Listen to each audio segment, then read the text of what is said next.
They say in Pakistan, you come for the mountains and stay because someone's mom refuses to let you leave without eating just one more plate of biryani. And it's never just one mom. It's an entire neighborhood ant squad, all armed with serving spoons, motherly concern, and an unwavering belief that your stomach has the capacity of a small storage facility.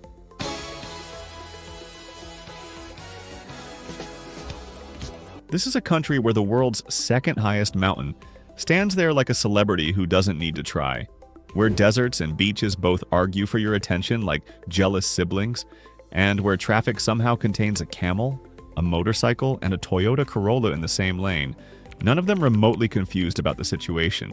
Pakistan isn't just one landscape, it's like 5 different countries all crammed into one, politely ignoring each other. In Hunza Valley, apricot blossoms fall like gentle snow, and glaciers tower in the distance like frozen giants. The air is so clean, you feel like your lungs have been on vacation without you. A few hours' drive away, the Makran coastal highway snakes along cliffs so dramatic, you half expect a James Bond car chase to come speeding past. The sea here is an impossible shade of blue, and the beaches are so empty you start wondering if you've accidentally wandered into a very expensive private resort.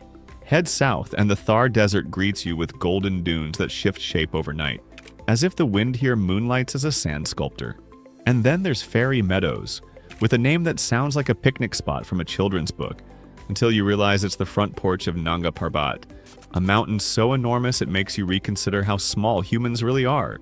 In Pakistan, a history isn't behind museum glass. It's under your feet, in the walls, and sometimes even in the food. You can walk the ancient streets of Mohenjo-daro, part of the Indus Valley Civilization, which is older than the pyramids. You'll see the remains of grid-like city planning, advanced drainage systems, and perfectly baked bricks. Proof that the people here had their act together long before modern city councils started arguing over potholes.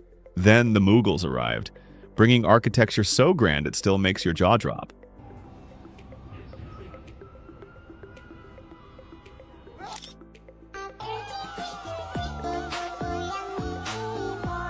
The Shahi Mosque is one of them, an ocean of red sandstone and white marble so photogenic that even on a cloudy day it looks like it's been through Photoshop.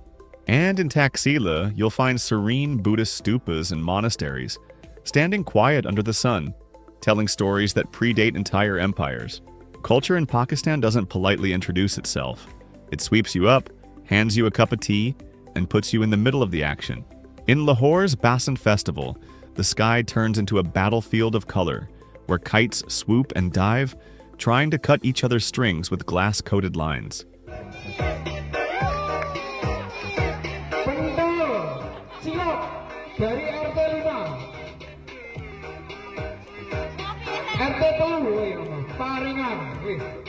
Up north, at the Shandur Polo Festival, the highest polo ground in the world, players gallop across a patch of grass surrounded by mountains that make you feel like you've wandered into a fantasy novel. And Sufi nights? Imagine poetry that's been sung for centuries, drums that hypnotize, and music that makes even the shyest uncles start tapping their feet under the table. Pakistan doesn't just feed you, it adopts you, fattening you up for reasons you may never fully understand.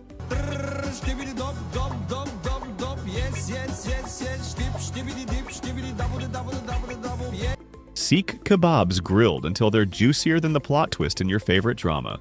Karachi biryani layered with spices so fragrant you can smell it before you even open the lid.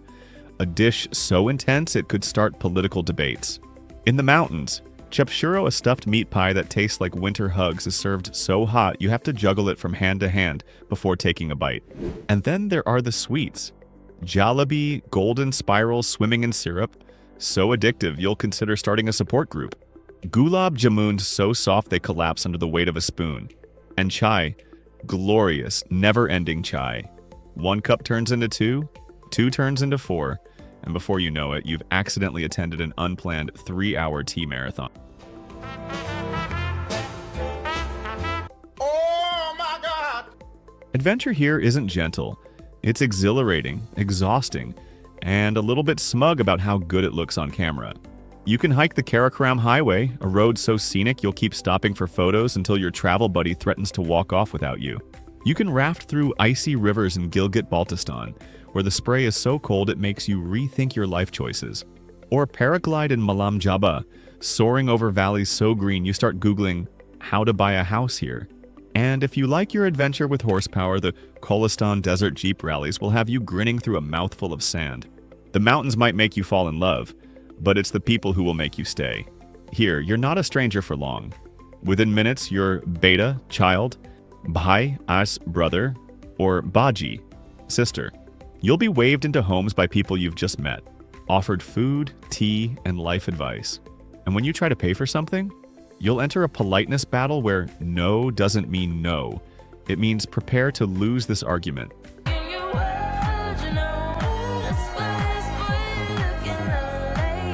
Yes, Pakistan has its challenges, but the headlines tell you only one part of the story.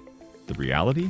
Modern cities with thriving cafe cultures, mountain towns so safe you forget to lock your door, and solo travelers, including women exploring with nothing more dangerous than a sugar rush from too much halwa.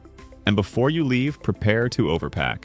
The bazaars here are a treasure hunt where bargaining isn't just expected, it's part of the fun. You'll find Sindhi ajraks in deep reds and blues, hand-woven shawls from Kashmir softer than your conscience when you skip the gym, and Peshawari chapals that make you feel like a local even if you're just wearing them to the supermarket back home. You'll tell yourself you're just looking, and 2 hours later you're negotiating the price of a brass teapot you didn't know you wanted, but now cannot live without. Pakistan isn't just a destination, it's an experience that gets under your skin and refuses to leave. It's a history lesson, a food marathon, an adrenaline rush, and a family adoption ceremony, all rolled into one. You'll go home with sand in your shoes, spices in your suitcase, and a heart that feels just a little heavier. Not from the food, but from the goodbyes. So come to Pakistan. Eat, explore, and let the mountains humble you and the people spoil you. And remember, here, just one cup of tea is the politest lie you'll ever be told, and you'll be grateful every single time.